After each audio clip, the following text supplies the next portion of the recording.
Was Adam really the first man? No.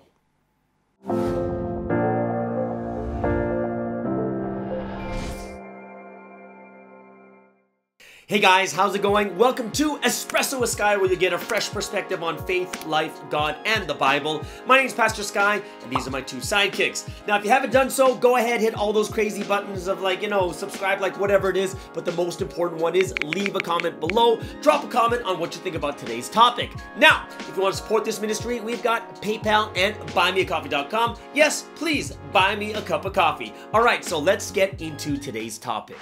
So there are many arguments between science and the Bible. And the thing that makes it even more confusing, there are a lot of Christians that are scientists and they're trying to figure out how can the two coexist together. So today's question is kind of that, was Adam the first man ever? And me, I'm gonna be very honest with you guys, I do not think Adam was the first man. But I do think he's the first man. But I don't. But I do. But I don't.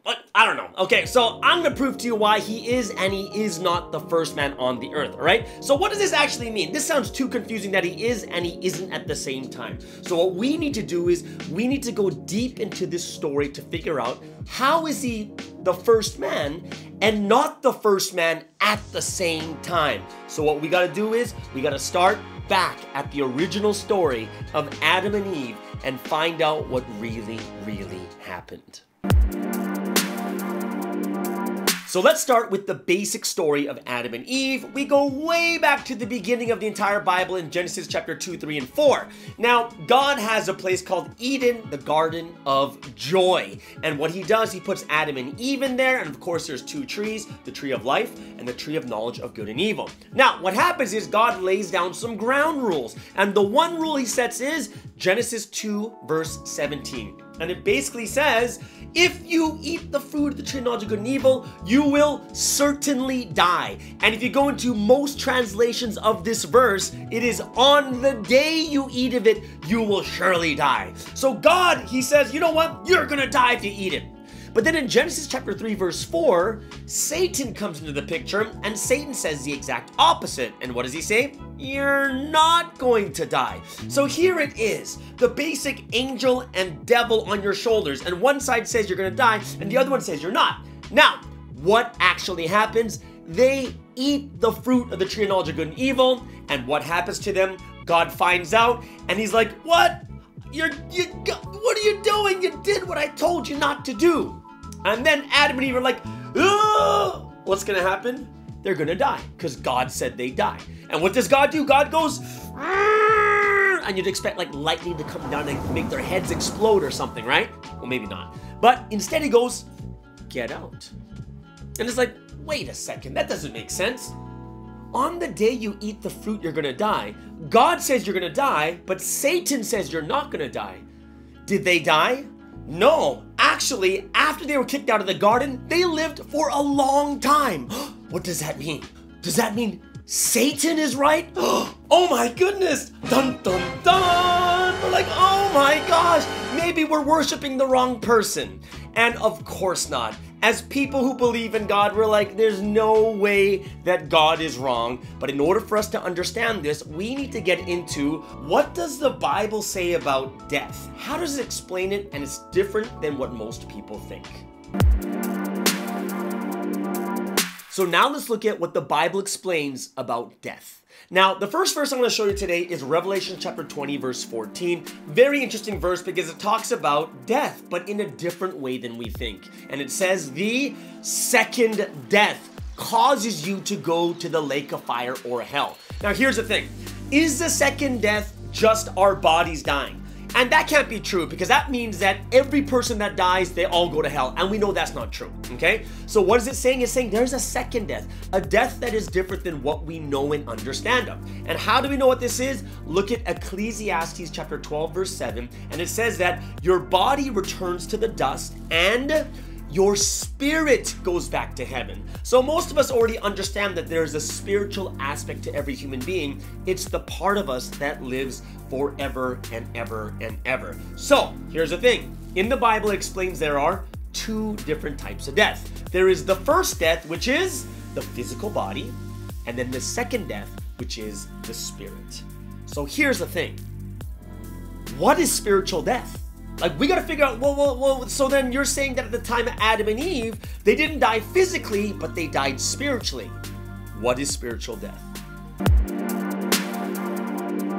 Spiritual death is a word that we throw around all the time, but it's very difficult to explain. So let me do this, make it very, very simple and easy for you guys. Let's first look at the before and after. Before, Garden of Eden, God puts them there, takes care of them, right? But then after they commit the fall and God says, you will die, what happened to them? Instead of dying physically, they were kicked out of the garden. So what does this mean?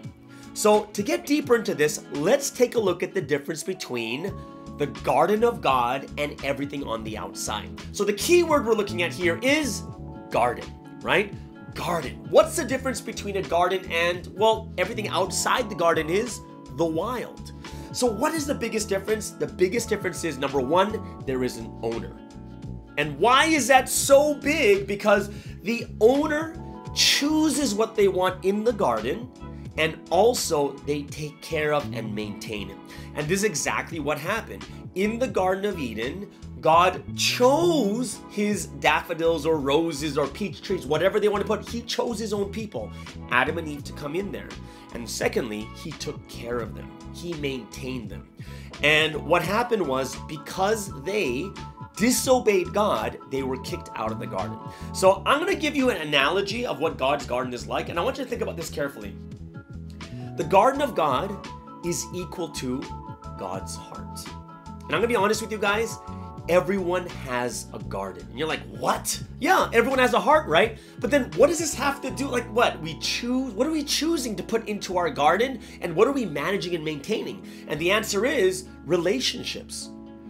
Our hearts is a place, it's a garden where we meet tons of people all the time, and we choose whether to have relationships or not. And when we have these relationships, what happens? We maintain them. We talk to people, we do things together, and what are we doing? We're growing these relationships in our hearts. Now, why is this important? Because we always talk about this religion. We're like, oh, don't say religion. Christianity is a relationship, right? We always say it. It is this love relationship between us and God, which means relationship becomes the number one thing that God wants with us. Why? Because it's all about love. So what happens here?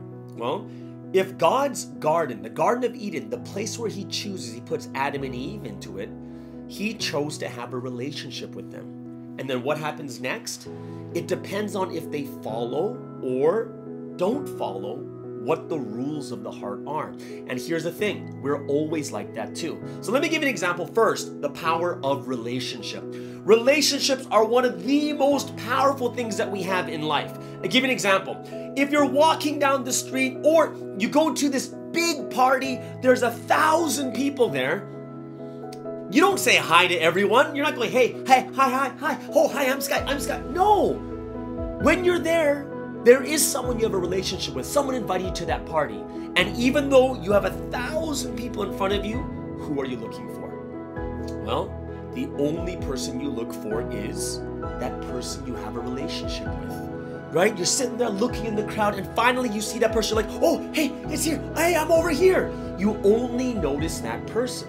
Even when you walk down the street, what happens? It's not like you say hi to every person that walks by. And you know what? You wouldn't even be hurt if someone didn't say hi to you if you had no relationship. You walk by and it's fine. However, what's the power of a relationship? If someone you have a relationship with walks by you, does not say hi, gives you the cold shoulder, what happens? Oh my goodness. Hundreds of people already just walked by you without saying anything to you. And you were fine. But what's the power of a relationship?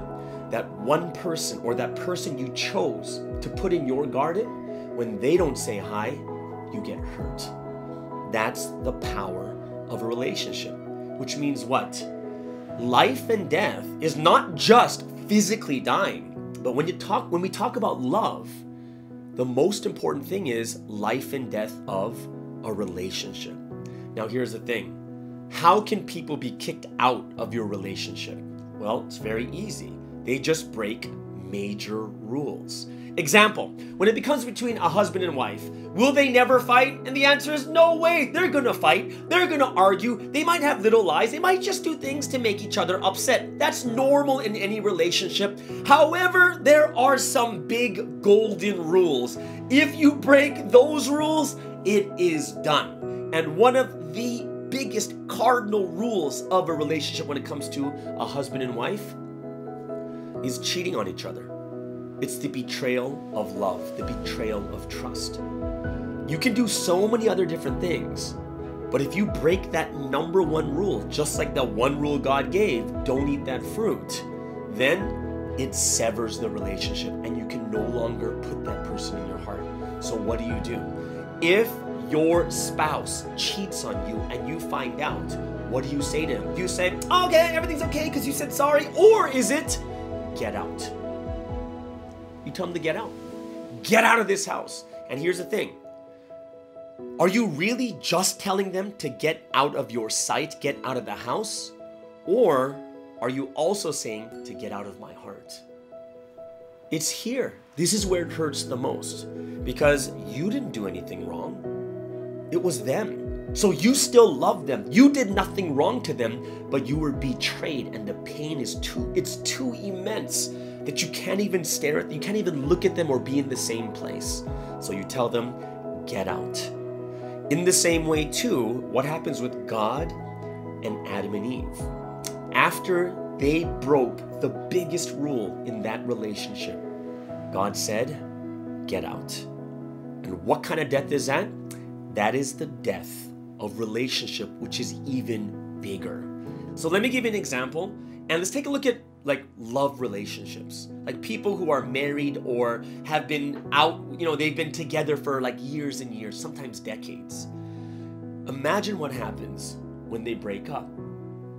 It's like death, right? In some sense, like for instance, imagine they break up with you, right? You didn't do anything wrong. You still love them, but they break up with you.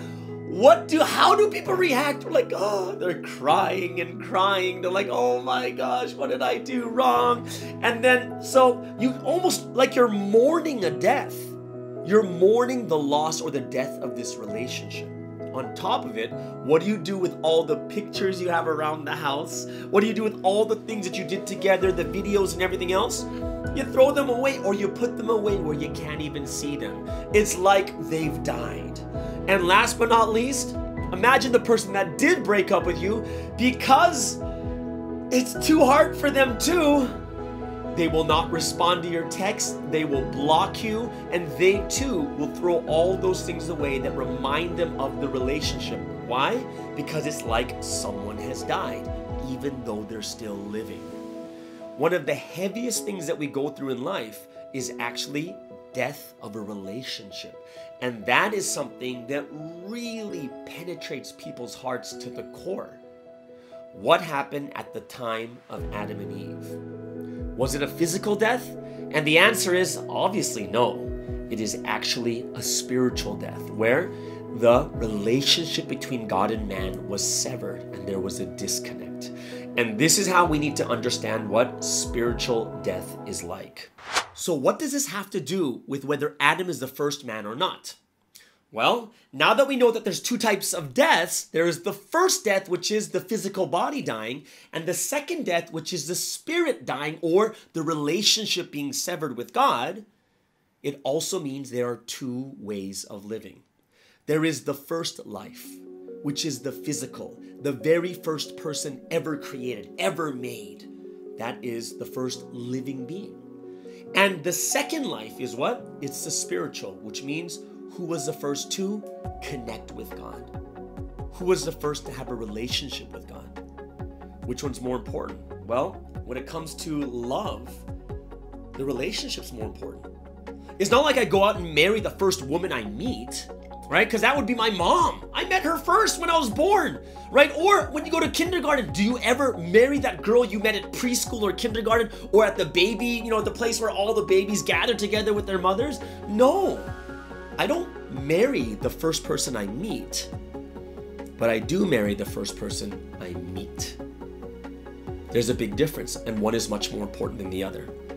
Was Adam the very first human being ever born? And to me, honestly, it doesn't matter. I'm just gonna be very honest with you. To me, it doesn't matter.